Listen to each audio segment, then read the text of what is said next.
Trump ने B-2 बम वर्षकों को भेजकर ईरान के समर्थक हूती लड़ाकों को बारूदी डोज देनी शुरू कर दी है।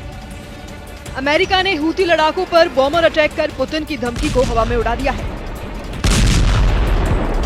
पुतिन को धमकी दिए हुए कुछ घंटे ही बीते होंगे कि इस बीच ट्रंप ने अपने सबसे विस्फोटक जंगी लड़ाकों से धूम धड़ाका मचा दिया है।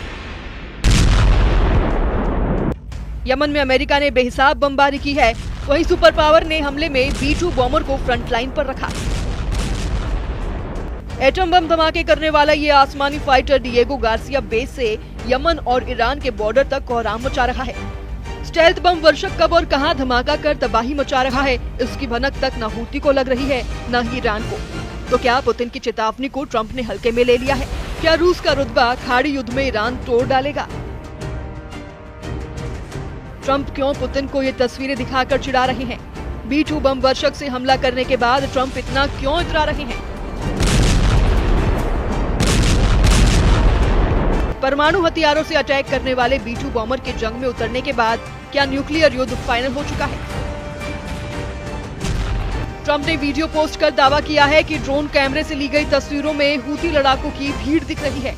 ट्रंप ने दावा किया है कि हूती लड़ाकों का दस्ता अमेरिका पर हमले के लिए जुटा था, जिन्हें वक्त रहते बम बरसाकर मार डाला गया है। ये हमला जंगी जेट से किया गया या फिर B-2 बम वर्षक से, इसकी जानकारी ट्रंप ने नहीं दी, लेकिन उन्होंने सोशल मीडिया पोस्ट में जो लिखा उससे खामेनेई का गुस्सा भड़कना तय है।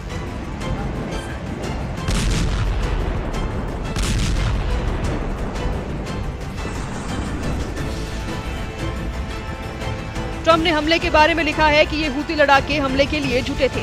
उफ, अब हूती हमला नहीं करेंगे, हमारे जहाजों को फिर कभी नहीं डुबो पाएंगे।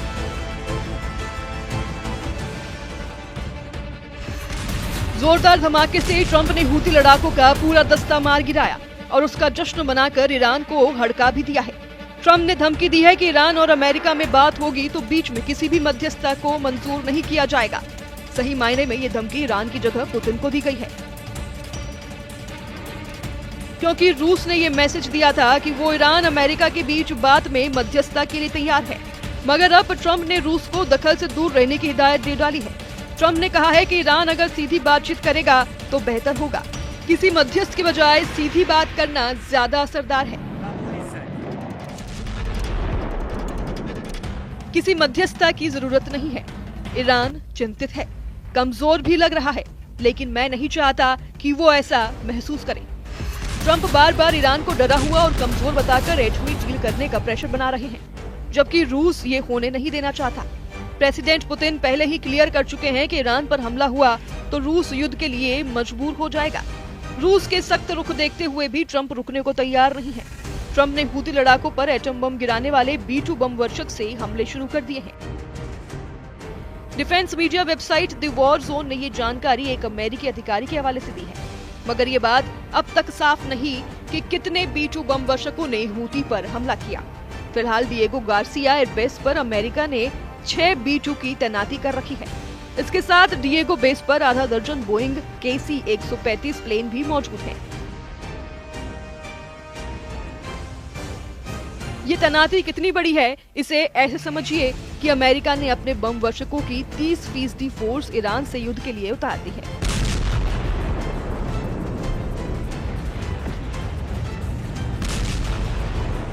ट्रंप ने महाविनाश के हथियारों का इस्तेमाल कर ये मैसेज दिया है कि वो जरूरत पड़ने पर परमाणु बम भी फोड़ सकते हैं। हालांकि ये नौबत न आए, इसलिए ट्रंप ईरान से डायरेक्ट डील का ऑफर भी देना नहीं भूल रहे हैं। ट्रंप ने कहा है कि ईरान सीधी बातचीत करना चाहता है, ईरान डील चाहता है।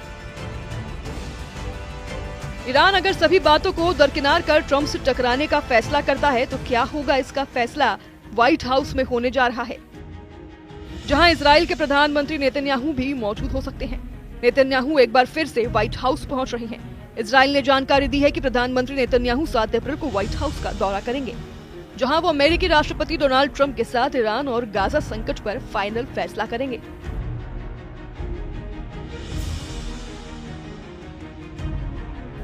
रॉयटर्स ने नेतन्याहू की सरप्राइज विजिट के बारे में बताया है कि ट्रंप ने नेतन्याहू को फोन कॉल कर बुलाया है। ट्रंप ने ये फोन हंगरी में नेतन्याहू की मौजूदगी में किया है, जबकि एक्सियोस न्यूज की रिपोर्ट बताती है कि ट्रंप नेतन्याहू मुलाकात का दिन बदल सकता है। मगर मीटिंग का मुद्दा ईरान से बढ़ता एटमी खतरा ही है। ट्रंप ने कहा है कि उनकी पीएम नेतन्याहू से बात हुई है, वो जल्द अमेरिका आने वाले हैं। हम इजराइल के बारे में बात करेंगे, हम युद्ध संकट का हल चाहते हैं। नेतन्याहू ट्रंप की मुलाकात में मुमकिन है ईरान पर हमले की फाइनल कॉल ले ली जाए। इसकी वजह है सीरिया फ्रंट से इजराइल को मिलने वाली टेंशन है। ईरान से भी ज्यादा आक्रामक हो चुके तुर्की ने इजराइल पर हमले का ऐलान किया है। इजराइल ने सीरिया में कई दिनों से भीषण हमले शुरू कर दिए हैं। तुर्की ने आरोप लगाए हैं कि इजराइल ने उसके सेना ठिकानों को भी निशाना बनाया है। इजराइल ने सीरिया में तुर्की की बढ़ती सेना तैनाती को सुरक्षा के लिए खतरा मानते हुए जंगी जेट से बमबारी की है। इजराइल के हवाई हमलों में सीरिया में तुर्की के नियंत्रण वाले 3 एयरबेस तबाह हुए हैं, जिससे भड़के तुर्की ने अब पलटवार की चेतावनी दे डाली है। तुर्की के विदेश मंत्री हकान फिदान ने कहा है कि इजराइल एक एक करके उन सभी क्षमताओं को खत्म कर रहा है जिनका इस्तेमाल नया राज्य ISIS और अन्य आतंकवादी खतरों के खिलाफ कर सकता है। और इजराइल सीरिया में जो कर रहा है वह न केवल सीरिया की सुरक्षा के लिए खतरा है, बल्कि क्षेत्र में भविष्य की अस्थिरता का मार्ग भी प्रशस्त कर रहा है। मुझे नहीं लगता कि यह क्षेत्र में इजराइल के भविष्य के लिए अच्छा है। तुर्की को जवाब देते हुए इजराइल ने उसे खाड़ी के कई मुल्कों में इजराइल विरोधी साजिश करने के आरोप लगाए हैं। इजराइल के विदेश मंत्री ने तुर्की पर लेबनान से सीरिया तक इजराइल के खिलाफ युद्ध उन्माद भड़काने के आरोप लगाए हैं। इजराइल के विदेश मंत्री गिदोन सार ने कहा है कि तुर्की नकारात्मक भूमिका निभा रहा है। सीरिया हो, लेबनान हो, खाड़ी के कई मुल्कों में तुर्की विस्तार कर रहा है। सीरिया के उत्तरी हिस्से में तुर्की कब्जा कर रहा है। सीरिया को एर्दोआन तुर्की का अघोषित क्षेत्र बनाने में जुटे हैं। इजराइल इसके खिलाफ है। हर गुजरते दिन तुर्की इजराइल में वॉर टेंशन दोगुनी होती जा रही है, जिसे देखते हुए ट्रंप चाहते हैं कि पहले ईरान का हिसाब किया जाए, फिर तुर्की का नंबर आएगा। क्योंकि ईरान ने अगर एटम बम बना लिया तो उसका टेस्ट तेल अवीव में करने का वचन खामेनेई पहले ही दे चुके हैं।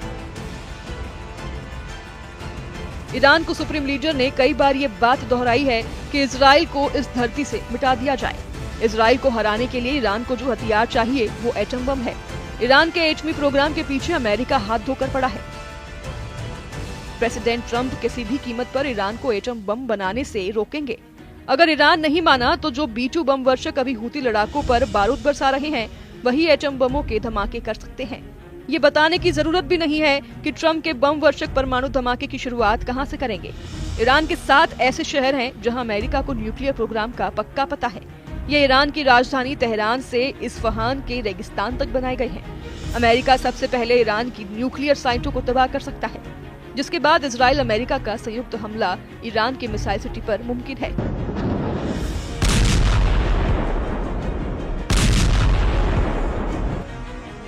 खामेनेई फोर्स को कमजोर करने के बाद रेवोल्यूशनरी आर्मी की सरेंडर की बारी खुद ब खुद आ जाएगी। लेकिन पुतिन ने अगर युद्ध में एंट्री ली तो सारे समीकरण फौरन बदल सकते हैं। रूस के पास अमेरिका से ज्यादा एटम बम है। रूस की मिसाइलों की रेंज दुनिया में सबसे ज्यादा है। रूस के पास दुनिया को डराने वाला फादर ऑफ ऑल बम है। सबसे बड़ी बात, रूस दोस्ती निभाता है, दोस्त देशों पर आए संकट से उबारता है।